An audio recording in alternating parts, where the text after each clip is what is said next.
This is From Courtroom to Carline, the podcast where we discuss life as a lawyer and a parent.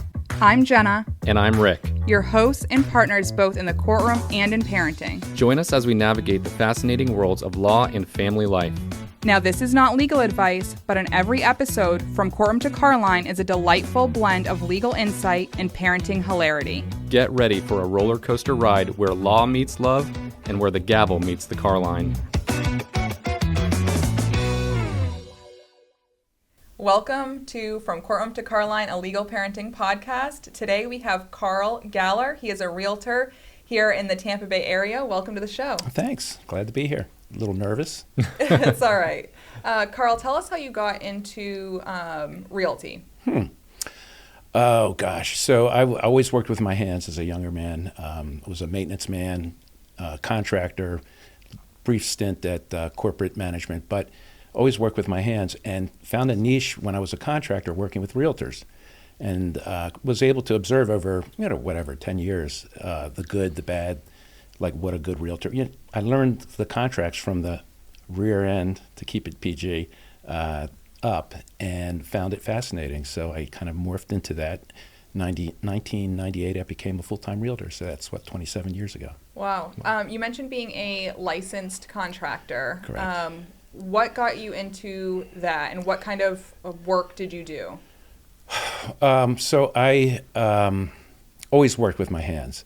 Horrible at school. I didn't learn the way that normal people learned. Like when they would bring the audio-visual cart that everybody would cringe at, I was like, oh, man, this is fun, biology movie. And so I learned I just became very tactile. It was good. Healthy for me. So I in high school, became a machinist. Wow. And did that for a short period of time, and just evolved into the mechanical kind of physical world.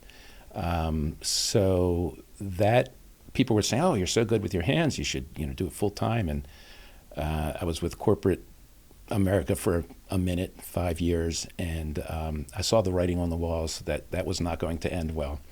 And I got a van and some tools, and never looked back. Was able to put 3 kids through college that way. Now, was it your own company? Like, were you it? I was it, and that is kind of been my theme. I've always been it. I think it's an ego thing. When I became a realtor, I was asked, "Oh, you want to join this team, the Mary Jones team? And we're really strong and powerful." And I'm like, "No, it has to be my name out on." So I managed to get through. So through stubbornness and a big ego, I guess. So once you were, when you were doing the contracting, did you have an opportunity to work with realtors? Well, yeah. I mean, early on, I'm like, hey, I'm going to do like kitchens and bathrooms and additions, and it was boring because I was at one place for 2-3 weeks a month, and it was literally boring to me. And then some agents started, hey, I hear you do contracting. Can you do a disposal on this house and a ceiling fan on that house? I'm like, oh man, that's awesome. So I'd be in 2 or 3 houses in a day, and it was decent money, and it was fulfilling. So yeah, so I became a maintenance contractor, and that was perfect. It dovetailed with the real estate trade. After buying and selling some of the properties we've had, you never realize how much needs to get done around the house before you're either putting the house on the market or trying to close on the property. Mm-hmm. There's always something, and you're always 100%. Scrambling to look for the guy that's interested in just taking that that one-off job. And most people want to just try to market themselves for the bigger projects, go after the big fish, whether it's a kitchen remodel or a bathroom remodel or something like that. But finding the people mm-hmm. that are willing to do the little things that get the house, ready to list or ready to close, those guys are hard to come by. Absolutely. And for them to be reliable mm-hmm. and get you to the settlement table on time, that was like my mantra. I'm not going to be the cheapest guy in town, but we will get you to the settlement table. And those things that you're talking about are all the things that you say, one of these days, we're going to take care of that. Well, then you go to sell the house and you're like, oh my God, that day never came. There's mm-hmm. all these one of these days things that you need somebody to do. So it's very valuable as a realtor to align with somebody like that. And I have, through social media, found some really great mechanics and technicians that can do like small jobs mm-hmm. and get it done. That's great. I want to also ask you, obviously working with realtors, you're now a realtor, how do you think that prepared you to be the realtor you are now? That's a great question. Once again, I saw how realtors treated their clients, whether really taking good care of them and swaddling them and making sure that they knew that it was going to get done and they were going to help them, and other people that wouldn't even make the phone call to me and left it to the seller or the buyer to reach out as a contractor. And yeah, that was really valuable because I saw what the realtor that I wanted to be, the one that was going to take care of everything. I'm like the guy that, I got a guy, I'm like Tony Soprano. Like, my clients all know, and that can be 2 or 3 years later, they're calling me and they say, Carl, I know you got a guy. And I said, we'll take care of you.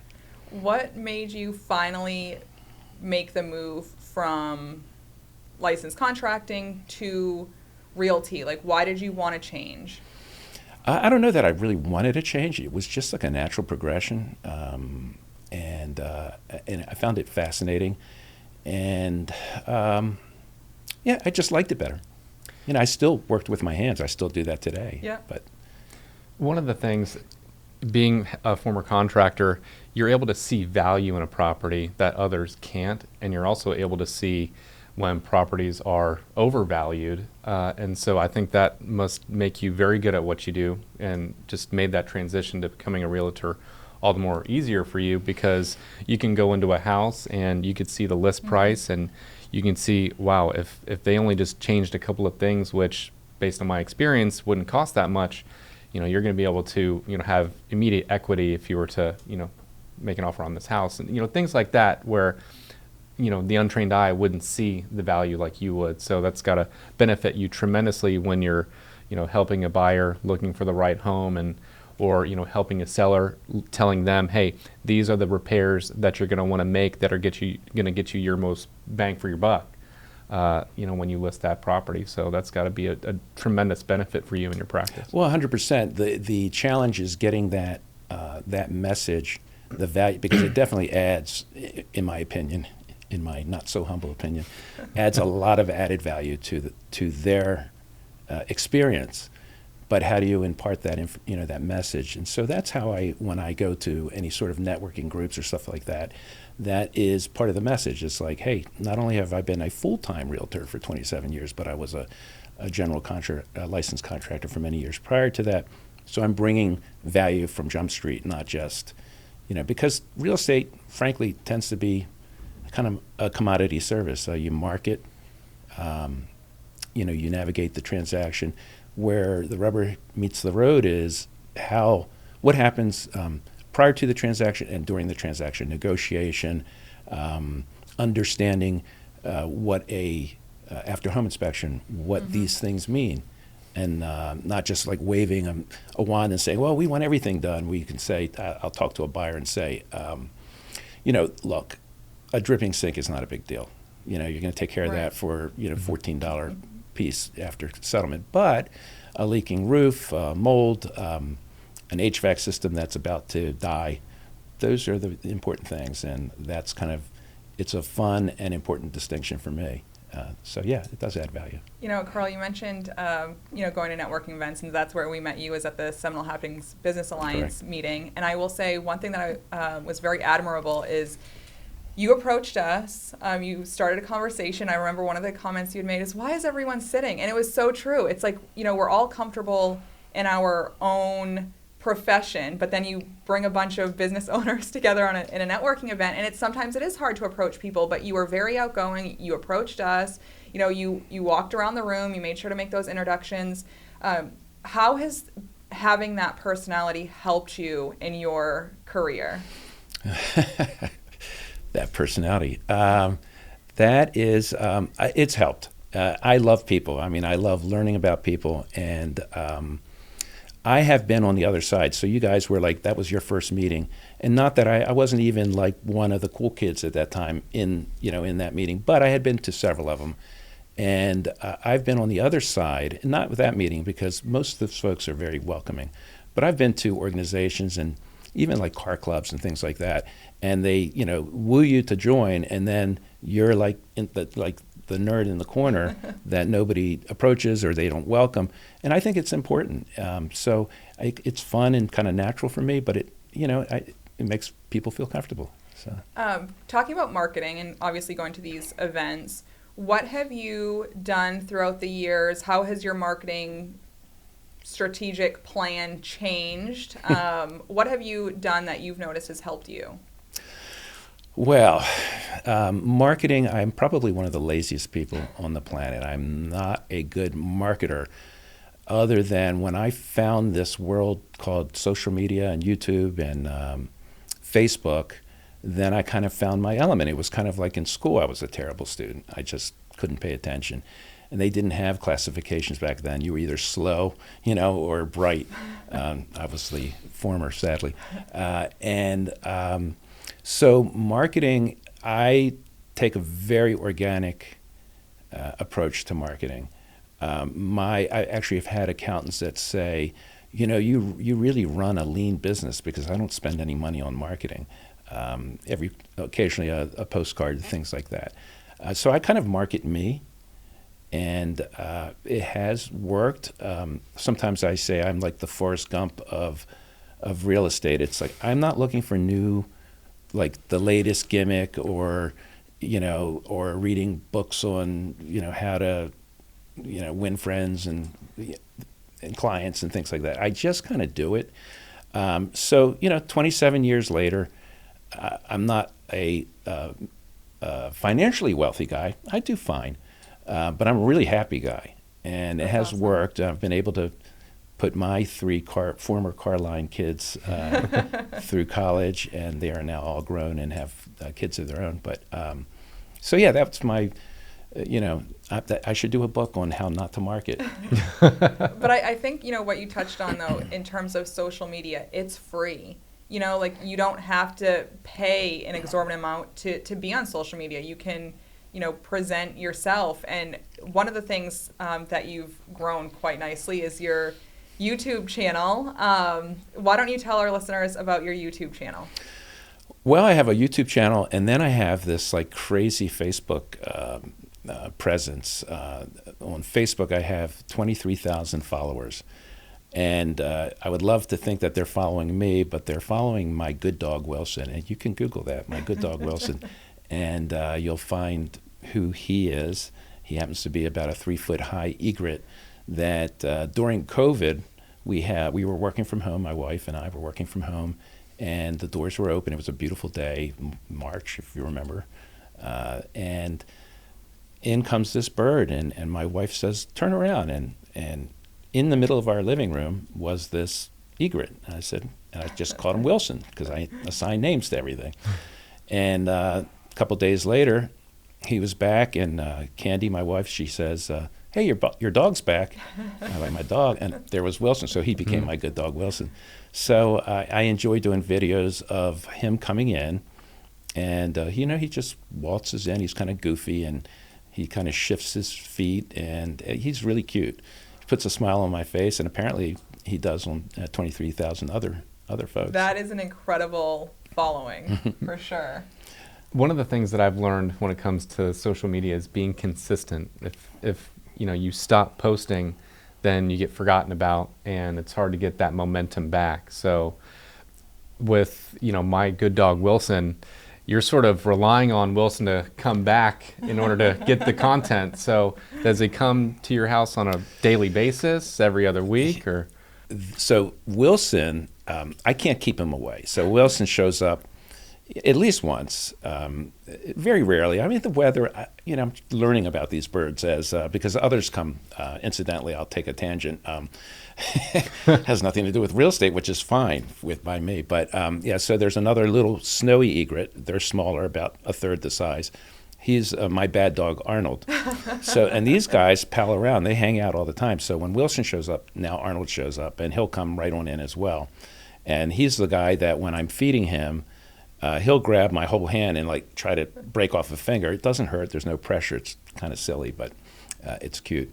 So yeah, I can't keep those guys away. I think it's great that you have that side of you that you also have on social media, because I feel like it brings the more personable side when, people are looking for a realtor or some type of, whatever help they need. It humanizes you. So I think that's great that you do that. And you also have a YouTube channel. So you are into motorcycles from what I understand, but that kind of shifted when you moved down to Florida. Yeah. Tell us about that. So so I was in motorcycle club life, very family oriented, but very structured, and for on and off, well, mostly on for 40 years. And when we moved down here, which was about going on 8 years, we brought our Harley down, and we found quickly that we're not bar hoppers. I mean, we don't, I'm not afraid to go to a bar, but I'm afraid to go to a bar on two wheels. It's a little scary.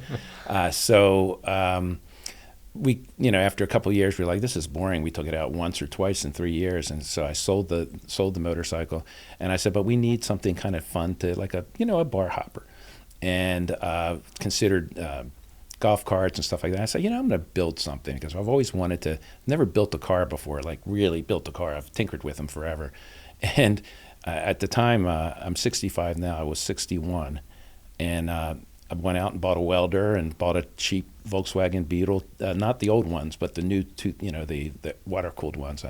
I'm going in the weeds here. I know. You're okay. And taught myself how to weld at 61 years old. Wow. I think I have, and taught myself how to YouTube. So it was fun. I just went out and bought a GoPro, and, it was, and, learned editing and wow. The stuff that Seth does in his sleep. It's very tough to do. Did you learn welding from YouTube? Yep. Wow. YouTube University. And wow. Which is really cool because I learned a lot of stuff. And I try to kind of share that. So other people, so I ended up doing about, I think, 25 episodes on building this car where I actually like cut the crap out of it and welded on panels and caught it on fire in like episode 5. And I think I named that episode, oh Lord, there's a fire. I remember that meme. Oh Lord Jesus, it's a fire. That's what it was. And anyway, it was hilarious, and I think I might have 500 followers. I don't have like 23,000 followers or 1 million followers. I don't have the plaque behind my head when I'm doing YouTube, but I do a couple different things, all mechanical. We got flooded out during Hurricane Helene, and it was pretty devastating. We were in a far better position than many folks who are still trying to rebuild, but nonetheless, we were out for 4 months. Wow. And just posted things about how we found beautiful terrazzo floors under the tile, and we're able to refinish them. I didn't do that myself, but we hired people.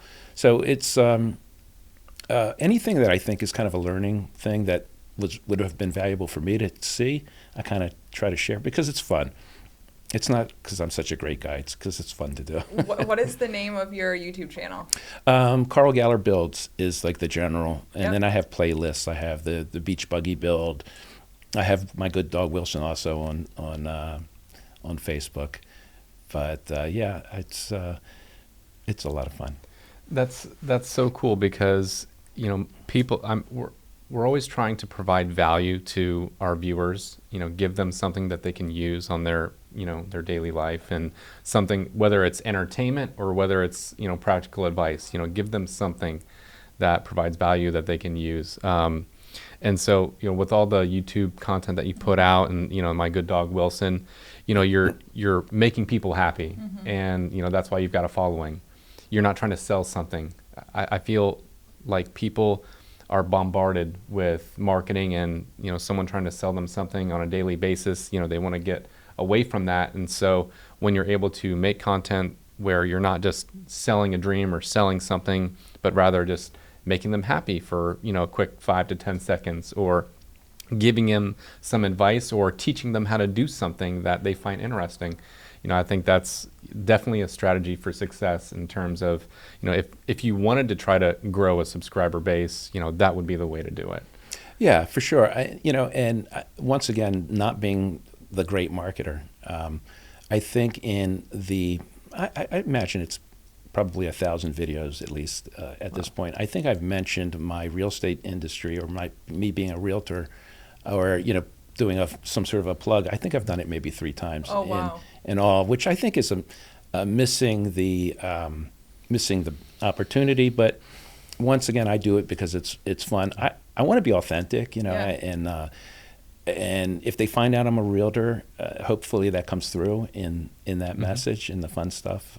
But I guess I should maybe do a little bit more of that. Yeah, with 20,000 plus followers, I definitely would take advantage of, you know, just letting people know. Again, you're not selling your service, but you are letting people know that, hey, I'm a, you know, real guy behind this. I do have a job. You know, I think that's a phenomenal way for you to get your name out there when you already have that following.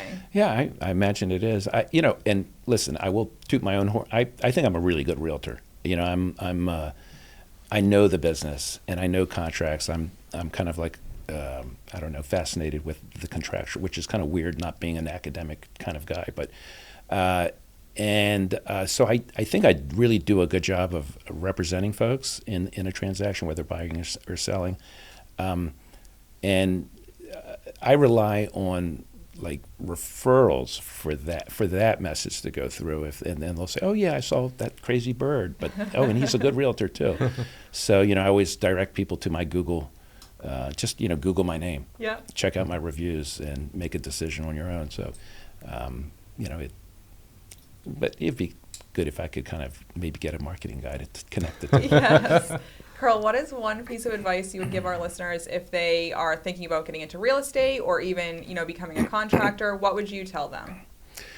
Gosh, that's a great question. So, one important message, and I learned this more probably as a contractor, is know when to say no.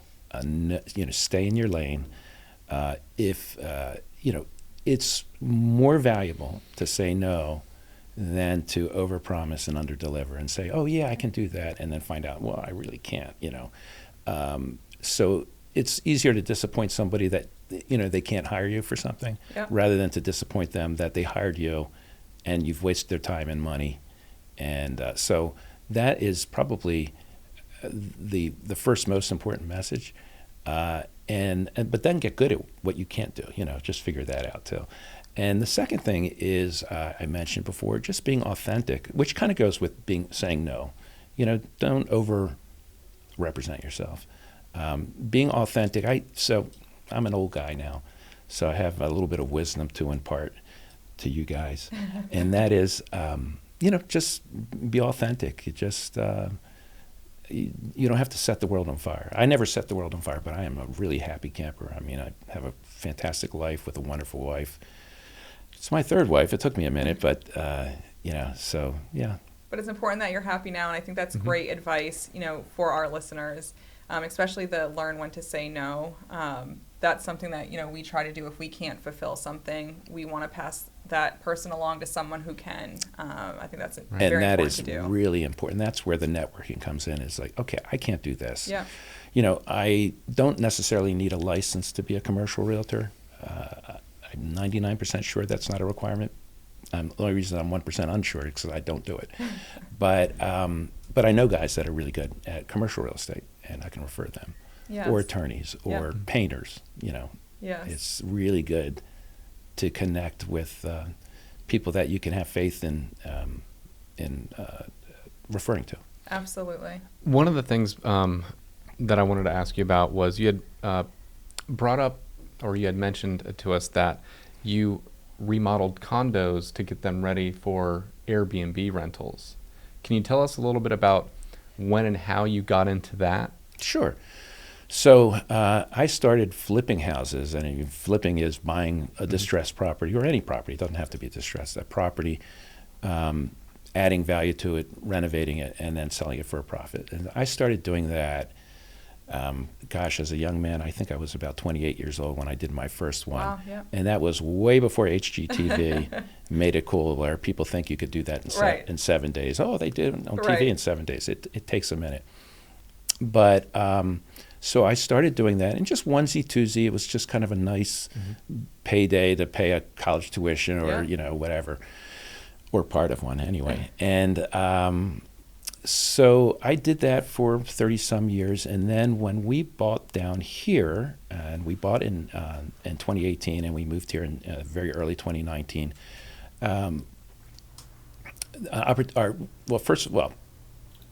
First of all, home prices jumped Yes. way up. So Yeah. all of a sudden we had like a ton of equity in our home. Yeah. And we're like, hey, let's buy a property. Yeah. And so we bought a property with the idea of possibly just flipping it. And then we said, let's check out the Airbnb. Let's learn about it. Yeah. And so we did our first condo, and then another one popped up, and now I'm on my third. Nice. And we over improve these things Yep. to make them really, really nice. And we've become like super hosts because, people say, Oh, oh my that's gosh, awesome. this is so cool. It's such a great experience. And we live 3 minutes from our units, so I'm able to maintain them Yep. Yep. and be hands-on and drive by and like the creepy owner and see if there's a party going on. But yeah, we've been really fortunate with that. And so I would recommend it to somebody who really is going to work it, not to some out-of-state person, unless they have a good crew of people down here to help manage it. That's So, great. yeah, We haven't done the Airbnb yet, but we've done long-term rentals. But Airbnbs are definitely a hot item at the moment. Sure, absolutely. Do you help other owners turn their properties into Airbnbs? Well, not necessarily the nuts and bolts of turning them in, or I haven't. I mean, I'm not opposed to that. I have not been asked to, but I have been. I do represent buyers, even many out-of-town buyers who are going to buy here, maybe live here as a snowbird, and then rent it Airbnb or Yeah. long-term. So yeah, for sure, that's a significant part of my business. So obviously, Pinellas County has certain rules, and the cities all throughout Pinellas County have their own rules when it comes to Airbnbs. St. Pete won't let you do it. The beaches won't let you do it. Largo will. I think Seminole will.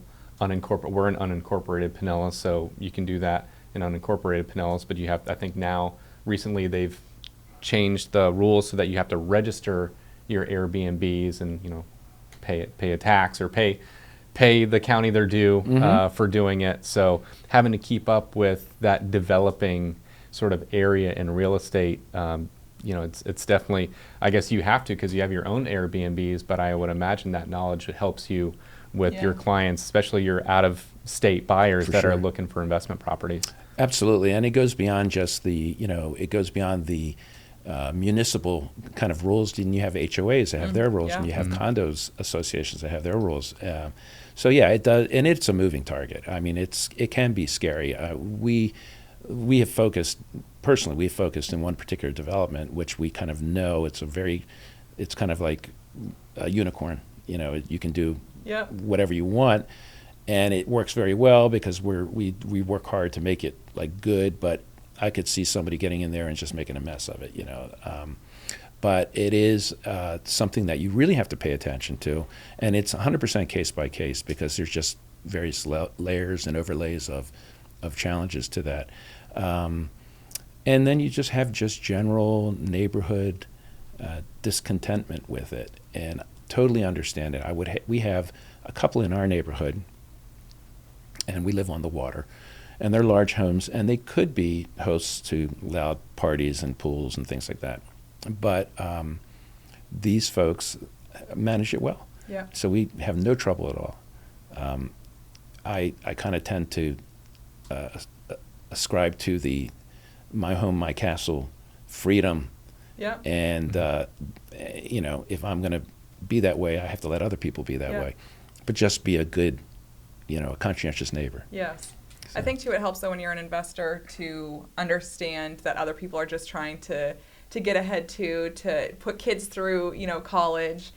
So I think having that mindset because we have some Airbnbs in our neighborhood. Some people don't want any more, but I don't either. But I get it, right? I mean, Sure. It's just that's how people are trying to make it. Yeah, yep, for sure. And I mean, there are some kind of hedge fundy type conglomerations that come out and buy, Right. and they're really not great owners. And so I understand how neighborhoods and people can be upset by that. Yes. Any reason why you chose condos for your Airbnbs? 100%. There's a big reason. I don't want parties. I want people to come in, feel really relaxed. We leave a bottle of wine. Oh, that's nice. You come in, you I have to clean this up. But you come in, you use the place, and then you go out and you have fun somewhere else. Yeah. You know, so with a one bedroom, we have a 1 bedroom and a 2 bedroom currently, and it's just a great kind of home base. You know, we actually had folks do a little mini Thanksgiving Oh, nice. meal for their parents. You know, but that's about as big as it gets there. Yeah. And so one will house 6 people, and one will house 4 people. But by and large, they come. So that is our formula. That's something that I recommend to people. It's like, I don't want an 8-room house that 22 people can, because I guarantee you that's going to be the destination. Yeah. That's where people are going to hang out, and they just tear up. You know, they Yeah. potentially can tear things up. Yeah. So we make it short, sweet, small. Go to the beach. Go to Clearwater. You know, go to the bar. I love it. Come back and sleep. Yes. Carl, thank you so much for being on the show. Tell our listeners one more time where they can find you. Sure. Where can you find me? Like my name? All right. So I'm Carl Galler with Realty Experts. And you can find me on YouTube at Carl Galler Builds. You can find me on Facebook. I have Carl Galler is just Google Carl Galler and you'll find me. I'm pretty easy to find. But and I have a Baltimore phone number, 443-250-3726. And I also have a kind of little edgy little URL called getasweat.com, which, you know, I purposely did to be a little ambiguous as to what it actually is. And because of that, it gets a lot of hits. Yeah. But it's about getting people down here to life on the water. So Awesome. Fantastic. Thank you. my pleasure. That was another episode from Courtroom to Carline, a legal parenting podcast. Stay tuned for What Happened to Florida Man.